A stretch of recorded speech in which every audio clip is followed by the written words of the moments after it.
जो दो strong acid या बेस रिएक्ट करते हैं जो प्रोड्यूस सॉल्ट किए, तो जो रिएजेंट है, मान लिए strong acid plus strong base हुआ तो 7 न्यूट्रल दोनों स्ट्रॉन्ग न्यूट्रलाइज हो जाएगा। स्ट्रॉन्ग एसिड और बेस जो है वीक हुआ तो इसका रिएजेंट क्या हुआ? डिपेंड करता है जो रिएक्टेंट है जिसे वो कंबाइन कर रहा है वो स्ट्रॉन्ग है या बेस है। आज हम लोग क्लास 10 साइंस का chapter 2 acid base and salt का अगला टॉपिक पढ़ेंगे जो है न्यूट्रलाइजेशन रिएक्शन। ये एग्जाम में काफी इंपॉर्टेंट टॉपिक है जो क्लास 10 बोर्ड में हमेशा एग्जाम में पूछता है और ये काफी बेसिक कॉन्सेप्ट है एसिड बेस एंड सॉल्ट का। न्यूट्रलाइजेशन रिएक्शन आखिर होता क्या है? न्यूट्रलाइजेशन रिएक्शन होता है जब एसिड और बेस आपस में रिएक्ट करते हैं तो सॉल्ट एंड वाटर प्रोड्यूस करते हैं। इसे ही न्यूट्रलाइजेशन रिएक्शन कहते हैं। जब when acid and base react together and give salt and water, this process is known as neutralisation reaction.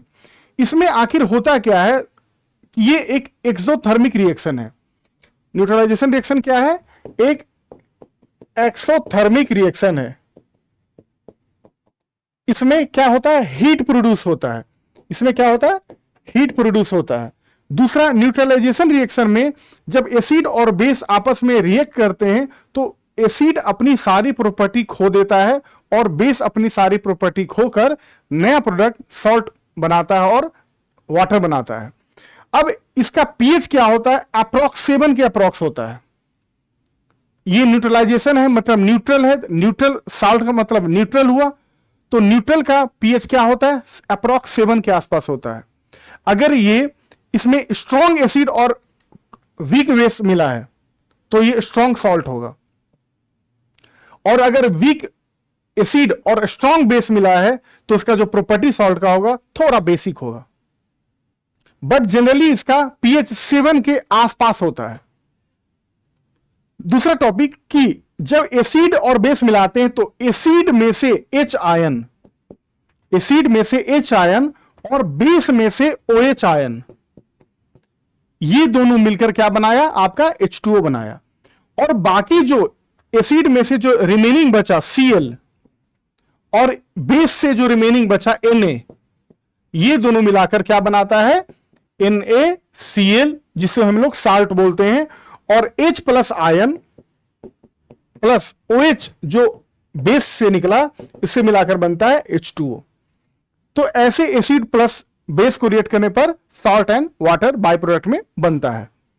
अब देखिए इसका डिफिनेशन, न्यूट्रलाइजेशन रिएक्शन का डिफिनेशन क्या होगा? It is the chemical reaction, ये केमिकल रिएक्शन है जो where an acid react with base, acid जो है बेस से रिएक्ट करता है और एल्कली से रिएक्ट करता है। एल्कली क्या हुआ? वो बेस जो वाटर सॉल्युबल है। एल्कली क्या हुआ? वो बेस जो वाटर सॉल्युबल है उसे हम एल्कली कहते हैं। जो पानी में बिल्कुल पूरी तरह घुल जाए उसे हम एल्कली कहते हैं। ठीक है। To produce salt and water, मतलब न्यूट्रलाइजेशन रिएक्शन एक केमिकल रिएक्शन हुआ जो एसिड और बेस रिएक्ट करता है और क्या प्रोड्यूस करता है? Salt and water. बस इतना आपको याद रखना है। This process typically involves the combination of hydrogen ion from acid and hydroxide ion from base. ठीक है। अब आते हैं, the pH of product solution moves towards neutral 7, but many not always be exactly 7 depending on strength of salt. Strength of reagent बोलते हैं या salt बोल देंगे। कैसे? जो दो स्ट्रॉन्ग एसिड या बेस रिएक्ट करते हैं जो प्रोड्यूस सॉल्ट किए, तो जो रिएजेंट है, मान लिए strong acid plus strong base हुआ तो 7 न्यूट्रल दोनों स्ट्रॉन्ग न्यूट्रलाइज हो जाएगा। स्ट्रॉन्ग एसिड और बेस जो है वीक हुआ तो इसका रिएजेंट क्या हुआ? डिपेंड करता है जो रिएक्टेंट है जिसे वो कंबाइन कर रहा है वो स्ट्रॉन्ग है या बेस है। अगर strong acid plus weak base हुआ तो स्ट्रॉन्ग सॉल्ट होगा। अगर strong base plus weak acid हुआ तो स्ट्रॉन्ग बेसिक सॉल्ट नेचर होगा। This reaction usually exothermic reaction जो हीट प्रोड्यूस करता है। न्यूट्रलाइजेशन रिएक्शन कैसा है? एक्सोथर्मिक रिएक्शन है जो हीट रिलीज करता है। अब देखिए, वाई डू HCl HNO3 तो acidic character in aqua solution while solution of compounds like alcohol and glucose do not show an acidic character।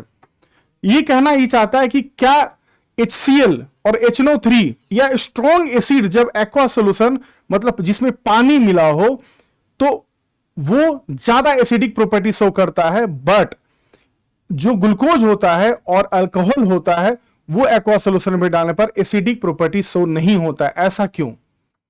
सबसे पहले ये जान लीजिए कि एसिडिक प्रॉपर्टी शो करने के लिए सबसे ज्यादा जरूरत है H+ आयन होना, और बेसिक प्रॉपर्टी शो करने के लिए सबसे ज्यादा जरूरत है OH- जो हाइड्रोक्साइड आयन होता है OH- आयन होना। अब क्या होता है कि जब H+ आयन वाटर में तब रिलीज होगा जब स्ट्रॉन्ग एसिड को एक्वा सोल्यूशन या वाटर सोल्यूशन में डाला जाता है। जो स्ट्रॉन्ग एसिड होता है जैसे ही पानी के सोल्यूशन में डालते हैं, एक्वा सोल्यूशन में डालते हैं, तो आयोनाइज हो जाता है या इलेक्ट्रोलाइट होने के लिए तैयार हो जाता है, उसके आयन टूट जाते हैं और कंप्लीटली आयोनाइज फॉर्म में H+ आयन रिलीज होते हैं अगर वो एसिडिक है तो। बट ग्लूकोज और अल्कोहल में क्या होता है कि इसमें भी हाइड्रोजन आयन होते हैं, बट एक्वा सोल्यूशन या पानी के सोल्यूशन में डालने पर ये अपना H+ आयन हाइड्रोजन आयन नहीं रिलीज कर पाता है। कंप्लीटली रिलीज नहीं कर पाने की वजह से ग्लूकोज और अल्कोहल में क्या होता है कि एसिडिक प्रॉपर्टी शो नहीं करता है। ठीक है, अब इसका आंसर देखते हैं। Release of H+ ion in water will make a compound acidic और नॉन एसिडिक। मतलब हाइड्रोजन आयन वाटर में रिलीज करेगा या नहीं करेगा वो ये बताता है कि जो सॉल्यूशन है वो एसिडिक है या नॉन एसिडिक है। Acid are substance which upon dissociating with water resulting in the production of hydrogen ion. जो एसिड ऐसा सब्सटेंस है जिसे जब पानी में डाला जाता है तो वो टूट जाता है और हाइड्रोजन आयन फॉर्म करता है, which result in production of hydrogen ion. Acid like जैसे जो स्ट्रॉन्ग एसिड क्या हुआ, HCl हुआ, HNO3 हुआ, ये सब H2SO4 हुआ। जो कम, लेकिन ग्लूकोज और अल्कोहल में क्या होता है, हाइड्रोजन एलिमेंट तो होते हैं but they do not show sign of acidic nature. जब पानी में या एक्वा सोल्यूशन में डालते हैं तो एसिडिक जो साइन होता है, एसिडिक प्रॉपर्टी होता है, वो शो नहीं करता है क्योंकि इसका H आयन हाइड्रोजन आयन है वो डिसोसिएट नहीं होता है, टूटकर अलग कंप्लीटली नहीं हो पाता है। इसलिए ग्लूकोज और एसिड क्या होता है, कंप्लीटली हाइड्रोजन आयन रिलीज ना होने के कारण वो एसिडिक बिहेवियर शो नहीं करता है। ये इसका आंसर हो गया। दूसरा क्वेश्चन देखिए, why does N aqua solution of N acid conduct electricity. सबसे पहले कि एक्वा सोल्यूशन क्या हुआ, जिसमें पानी मौजूद हो, जिसमें पानी डिसॉल्व हो। तो क्यों एक्वा सोल्यूशन में एसिड जब कंडक्ट करता है तो इलेक्ट्रिसिटी प्रोड्यूस क्यों होता है? सेम आंसर होगा कि इलेक्ट्रिसिटी जब प्रोड्यूस करते हैं तो जो एसिड स्ट्रॉन्ग एसिड हुआ वो आयन को पूरी तरह अलग कर देता है।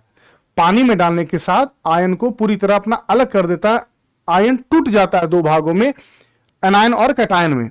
तो आयन का कंप्लीटली टूटना एसिडिक बिहेवियर शो करता है और आयन के कारण ही वो इलेक्ट्रिसिटी कंडक्ट करता है, क्योंकि आयन जब टूट गया तो वो क्या करता है, फ्री मूव करता है इलेक्ट्रिसिटी को। आप इसमें एक एक्सपेरिमेंट भी देखे होंगे जिसमें एक बीकर में एनोड कैथोड लगा देता है, एनोड कैथोड, और उसके बाद एक बीकर में इलेक्ट्रिसिटी पास कराता है बैटरी 6 वोल्ट का लगा देने पर, एक बल्ब लगाने पर, स्विच लगाने पर, वो जब स्ट्रॉन्ग एसिड वाटर में डालते हैं तो बिजली ग्लो करता है। क्यों ग्लो करता है? क्योंकि जो आयन है वो कंप्लीटली डिसोसिएट हो जाते हैं, टूट जाते हैं, और उसी आयन के कारण इलेक्ट्रिसिटी फ्लो करता है। Acid when forms a solution in water gets ionized due to the presence of this ion. Electricity is conducted through it. सिर्फ आयन, हाइड्रोजन आयन के आयोनाइज होने के कारण जो एनोड कैथोड पे हो जाता है, सिर्फ उसके कारण ही इलेक्ट्रिसिटी प्रोड्यूस होता है। तो आप सिंपल आंसर में लीजिएगा because of hydrogen ion, simple answer लिख दीजिएगा। Why does dry HCl, dry मतलब सूखा, वेट मतलब गीला, तो dry HCl gas not change the colour of dry litmus paper. क्यों? अगर ड्राई HCl गैस है उसे हम लोग लिटमस पेपर के पास ले जाते हैं तो अपना एसिडिक प्रॉपर्टी शो क्यों नहीं करता है? आपने जाना होगा कि एसिडिक प्रॉपर्टी, एसिड जो होता है वो अपना प्रॉपर्टी तब शो करता है या अपना पावर या पोटेंशियल तब दिखाता है जब वो एक्वा सॉल्यूशन या जब वो वाटर में मिलता हो। बिना वाटर से रिएक्ट किए, बिना वाटर उसमें डाले उसका प्रॉपर्टी शो नहीं होता है। ठीक है, तो ड्राई एसीएल जो होता है वो अपना एसिडिक बिहेवियर शो नहीं कर पाता। क्यों? क्योंकि बिना एक्वा सॉल्यूशन या वाटर के प्रेजेंस में वो hydrogen ion H+ ion show नहीं कर पाता है, जिसकी वजह से एसिडिक प्रॉपर्टी शो नहीं करता। इसलिए जब लिटमस को ले जाते हैं तो ड्राई एसीएल गैस के पास जब ले जाते हैं तो वो लिटमस शो नहीं करता, क्योंकि जो लिटमस भी ड्राई है और ड्राई एसीएल भी है, तो कोई भी प्रॉपर्टी शो नहीं करता, कोई भी कलर चेंज नहीं होता। लेकिन वहीं पर अगर आप ACL show acidic behaviour only in presence of water, अगर उसी में आप वाटर डाल देते हैं तो अपना प्रॉपर्टी शो कर देगा।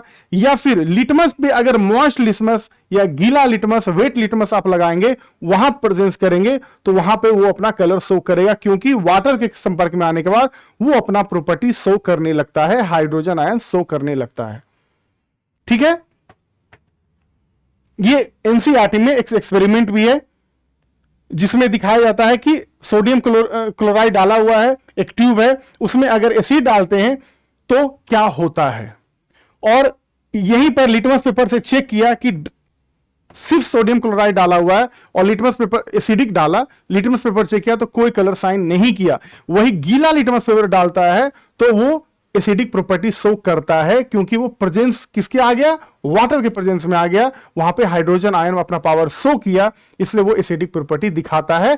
ड्राई लिटमस में नहीं शो करता, वेट लिटमस में या वाटर के प्रेजेंस में शो करता है केवल।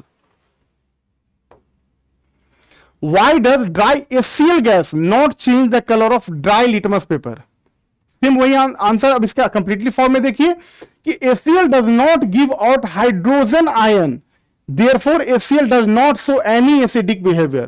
जब हाइड्रोजन आयन वो दिया ही नहीं तो फिर एसिडिक प्रॉपर्टी कैसे शो करेगा? क्योंकि एसिड का मस्ट रूल है कि एसिड अपना पोटेंशियल पावर तब दिखाता है या एसिडिक प्रॉपर्टी तब शो करता है जब वो पानी के कांटेक्ट में आता है या उसमें पानी मिलाया जाता है। ठीक है, तब वो हाइड्रोजन आयन प्रोड्यूस करता है।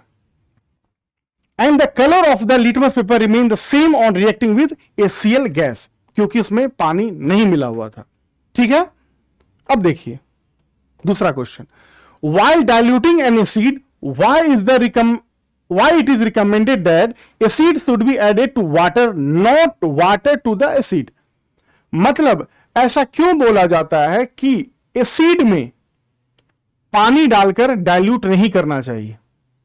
क्यों बोला जाता है? क्योंकि एसिड में अगर पानी डालते हैं तो वहां पे हीट प्रोड्यूस होता है, जो काफी आपके हाथ के लिए, आपके स्किन के लिए नुकसानदेह है। इनफैक्ट जो बीकर में आप एसिड रखे हुए हैं वो भी आग लग सकता है, विस्फोट हो सकता है या वहां जलने की संभावना हो सकती है। इसलिए डाइल्यूट फॉर्म करने के लिए यह नियम बनाया गया है कि पहले आप वाटर लेंगे एक बीकर में और उसके बाद ड्रॉप कर एसिड डालेंगे और उसे घुमाएंगे, स्टीयर करेंगे। जब डाइल्यूटेड फॉर्म में एसिड आपको चाहिए तो वाटर में एसिड डालना होता है। क्यों? क्योंकि अगर एसिड में वाटर डालते हैं तो यहां पर हीट रिलीज होगा, जिससे आपका स्किन, आपका बीकर, इनफैक्ट आपका कपड़ा भी खराब हो सकता है, जल सकता है। क्योंकि यहां एक्सोथर्मिक रिएक्शन हो जाएगा, यहां पर हीट प्रोड्यूस हो जाएगा। एक तरह से एक्सोथर्मिक में क्या होता है, हीट रिलीज हो जाता है, तो मेनली यहां विस्फोट भी हो सकता है, एक्सप्लोजन भी हो सकता है। मान ली स्ट्रॉन्ग एसिड है जिसका pH 1 है, pH 0 है, तो आप नॉर्मल डायरेक्ट वाटर डाल दोगे तो वहां विस्फोट हो सकता है या बीकर फट सकता है, टूट सकता है, एक्सप्लोजन हो सकता है या धुआं निकल सकता है। इसलिए हमेशा डाइल्यूट करने के लिए, डाइल्यूटेड फॉर्म में एसिड को लाने के लिए वाटर में कंसंट्रेटेड एसिड को थोड़ा थोड़ा डाला जाता है और उसके स्टीयर किया जाता है, ताकि वो एसिडिक प्रॉपर्टी के कारण काफी ज्यादा हीट प्रोड्यूस ना कर सके। While diluting an acid, it is recommended that the acid should be added to water. Acid should be added to water and not water to the acid. क्यों? क्योंकि water is added to a concentrated acid, it releases a huge amount of heat, which may result in explosion and can cause acid burn. वही मैंने आपको बताया कि अगर आप normal acid में पानी डालते हैं तो क्या होगा, बर्न हो जाएगा या एक्सप्लोजन होने की संभावना है। How is the concentration of hydronium ion. Hydronium ion क्या होता है, H प्लस आयन को अगर पानी में मिला दिया जाता है तो H3O+ आयन बनता है, इसी को हाइड्रोनियम आयन कहते हैं। हाइड्रोजन आयन प्लस वाटर बराबर hydronium ion. Affected when A solution of N acid diluted, ये कहता है कि how is the concentration of hydronium ion, जो हाइड्रोनियम आयन है उसका कंसेंट्रेशन कैसे इफेक्ट करेगा जब सॉल्यूशन में पानी हम एसिड हम मिलाएंगे। सबसे पहले ये जान लीजिए कि मान ली कोई एसिड है, उसका concentration power H hydrogen ion का फिक्स है कि इतना मिलीलीटर में या इतना हाइड्रोजन आयन है तो उसका कंसेंट्रेशन इतना होगा।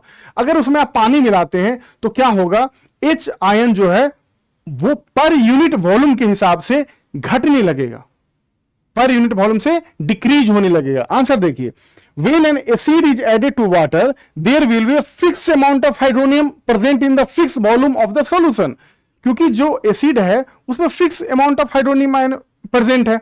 लेकिन जब उसमें पानी डालते हैं, when if we dilute the solution, उसमें जब हम पानी मिलाते हैं तो हाइड्रोनियम आयन पर volume of the solution decreases, वो डिक्रीज कर जाएगा, क्योंकि पानी एसिड हम लोग कम रखेंगे और पानी मिलाते जाएंगे तो उसका पावर ऑटोमेटिक घट जाएगा।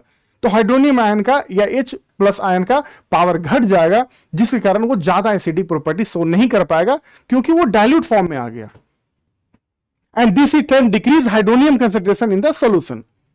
तो ये डाइल्यूशन जो डाइल्यूट फॉर्म में लिखते हैं एसिड को, ऐसे इसी कारण डाइल्यूट होता है।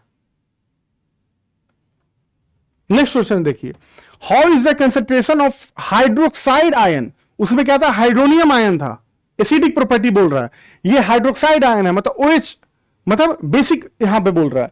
तो how is the concentration of hydroxide ion affected when excess base is dissolve in the solution of sodium hydroxide. Sodium hydroxide में मान ली उसका अपना OH है, अपना कंसेंट्रेशन है, बट काफी ज्यादा कंसेंट्रेशन OH और मिलाने पर और बेस अगर डिसॉल्व करते हैं किसमें, सॉल्यूशन ऑफ सोडियम हाइड्रोक्साइड में और ज्यादा बेस इन्वॉल्व करते हैं और ज्यादा हाइड्रोक्साइड आयन उसमें मिलाते हैं तो क्या होगा। आप जानते हैं कि अगर एक मान लिए कितना भी उसमें बेसिक प्रॉपर्टी डालेंगे, हाइड्रोक्साइड आयन और उसमें इंड्यूस करेंगे डालेंगे, बट मैक्सिमम रेंज क्या होता है 0 to 14। अगर वो pure strong basic character show कर दिया, pH मान ले 14 हो गया, तो उसके बाद आप कितना भी डालोगे सैचुरेटेड हो गया, वो फिक्स हो गया, सैचुरेटेड हो गया, उसमें कोई फर्क नहीं पड़ेगा। तो एक्सेस बेसिक प्रॉपर्टी या OH माइनस सॉल्यूशन किसी बेसिक कैरेक्टर में डालोगे तो मैक्सिमम वो सैचुरेशन लेवल पे आ जाएगा, तो उससे इफेक्ट नहीं करेगा। मोर बेसिक होगा और बेसिक होगा, लेकिन एक टाइम आएगा जब वो सैचुरेटेड हो जाएगा कि हाँ अब पूरी तरह बेसिक हो गया, अब कोई फर्क नहीं पड़ रहा, तो वो बेसिक ही कैरेक्टर रहेगा। इसका आंसर क्या है, when a base is dissolved in sodium hydroxide solution its hydroxide ion increases, जो इसका हाइड्रोक्साइड आयन है इंक्रीज करेगा, क्योंकि आप बेसिक कैरेक्टर में और ज्यादा बेसिक मिला रहे हो और ज्यादा हाइड्रोक्साइड आयन मिला रहे हो तो मोर बेसिक हो जाएगा और ज्यादा बेसिक होगा। लेकिन but it will reach the saturation at some point, एक समय बाद वो सैचुरेटेड हो जाएगा। अब इससे ज्यादा मिलाने से कोई फर्क नहीं पड़ेगा। मान लिया आप 100 नंबर ले आए, उसे और अच्छा लिखो और अच्छा लिखो, 100 नंबर आ गया, अब उससे ज्यादा क्या लाओगे। बस यही बात है। तो यहां तक हम लोग का चैप्टर समाप्त हुआ।